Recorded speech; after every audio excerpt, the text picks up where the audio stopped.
নিজেকে আর আটকিয়ে রাখতে পারলাম না।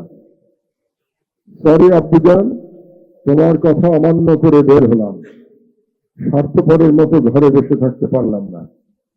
আমাদের ভাইরা আমাদের ভবিষ্যৎ প্রজন্মের জন্য কাফনের কাপড় মাথায় বেঁধে রাজপথে নেমে সংগ্রাম করে যাচ্ছে, অকাতরে নিজেদের জীবন বিসর্জন দিচ্ছে।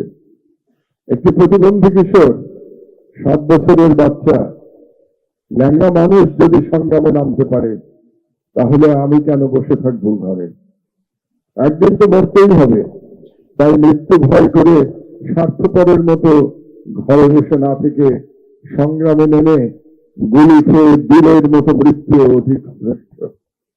যে অন্যের জন্য নিজের জীবন বিলিয়ে দেয়, সেই প্রকৃত মানুষ। আমি যদি বেঁচে না ফিরি, তবে কষ্ট না পেয়ে গর্বিত হয়ে জীবনের প্রতিটি ভুলের জন্য ক্ষমা চাই। এই চিঠিটা যে লিখেছিল তার নাম আনাস, একজন কিশোর ছিল। তাহলে কেন আনাস জীবন দিয়েছিল? তার আদর্শ কি ছিল? সে কি ক্ষমতার হস্তান্তরের জন্য জীবন দিয়েছিল? ক্ষমতার হস্তান্তরের জীবন দেয় নাই, শুধু রেজিম চেঞ্জের জন্য আনাস এমন চিঠি লিখে রেখে সত্যি সত্যি শহীদ হয়ে যায় নাই।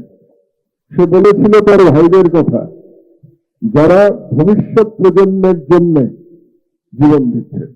তার মানে আনাসের কাছে জীবন দেওয়ার অর্থ ছিল ভবিষ্যৎ প্রজন্মের জন্য একটি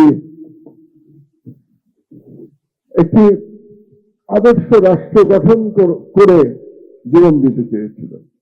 তার মানে সেই আদর্শ রাষ্ট্র এবং মানুষের অধিকার প্রতিষ্ঠা করাটাই আনাসের ওই কিশোর বয়সে তার মনে হয়েছিল এটার জন্যই বোধহয় জীবনের সর্বোচ্চ ত্যাগটা করা যেতে পারে।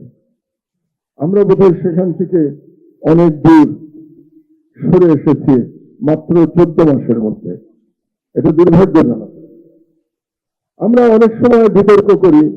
আজকে শুনছিলাম বক্তারা বলছিলেন এটা কি বিপ্লব নাকি অভ্যুত্থান নাকি আন্দোলন। এটা নিয়ে কিন্তু প্রায় এটা নিয়ে বিতর্ক হয়। বড় বড় রাজনৈতিক দলগুলো বিশেষ করে এটাকে বিপ্লব বলতে চান না। কেন বলতে চান না আমি জানি না। বিপ্লবে কেন তাদের এত ভয়, সেটা আমি ঠিক বুঝি না। এটা হয়তো এস্টাবলিশমেন্ট থেকে সরে আসার যে ভয়, সেই ভয় থেকে এটাকে বিপ্লব মানতে চান না। কারণ বিপ্লবের চরিত্র হলো এস্টাবলিশমেন্ট ভেঙে দেয়া। এস্টাবলিশমেন্ট ভেঙে দিলে তাদের যে ক্ষমতা সেটা চলে যায়। এই জন্যই তারা এটাকে বিপ্লব বলতে চান না। আমি একটা উদাহরণ দিয়ে আপনাদেরকে বোঝাই এটা কি বিপ্লব ছিল না অভ্যুত্থান ছিল না আন্দোলন ছিল। আমি 2 দিন আগে কুমিল্লা গেছিলাম। কুমিল্লাতে একটা অনুষ্ঠানের আয়োজন করা হয়েছিল। কুমিল্লাতে যারা শহীদ হয়েছে সেই শহীদ পরিবারের সদস্যদের জন্য একটা সম্মাননার অনুষ্ঠান ছিল, শহীদ, আহত এবং জুলাই যোদ্ধাদের জন্য। আপনারা জানেন কতজন শহীদ পরিবার সেখানে এসেছিলেন? যারা শুধু কুমিল্লার 39 জন। আমি এই সংখ্যাটা এজন্য বলছি আপনাদের বোঝার জন্য যে কুমিল্লার মতো জায়গায় 39 জন শহীদ পরিবার শুধু এসেছিলেন এই সম্মাননা অনুষ্ঠানে। এবং কতজন শহীদ হয়েছেন তার পুরো সংখ্যাটা আমার জানা নাই।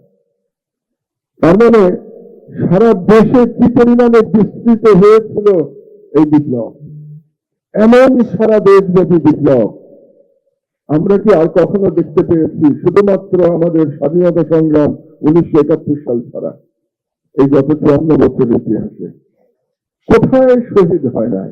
আমরা আবু সাইদের কথা বলি, আবু সাইদ রংপুরে শহীদ হয়েছে। আমরা ওয়াসিমের কথা বলি, ওয়াসিম চট্টগ্রামে শহীদ হয়েছে। আমি 39 জনের কথা বললাম, তারা কুমিল্লায় শহীদ হয়েছে। আমরা মুগ্ধের কথা বলি, তারা উত্তরায় শহীদ হয়েছে। একটু আগে আমরা যাত্রাবাড়ির কথা বলছিলাম, উত্তরার কথা বলছিলাম। এটা যদি বিপ্লব না হবে তাহলে বিপ্লব আমরা কাকে বলবো?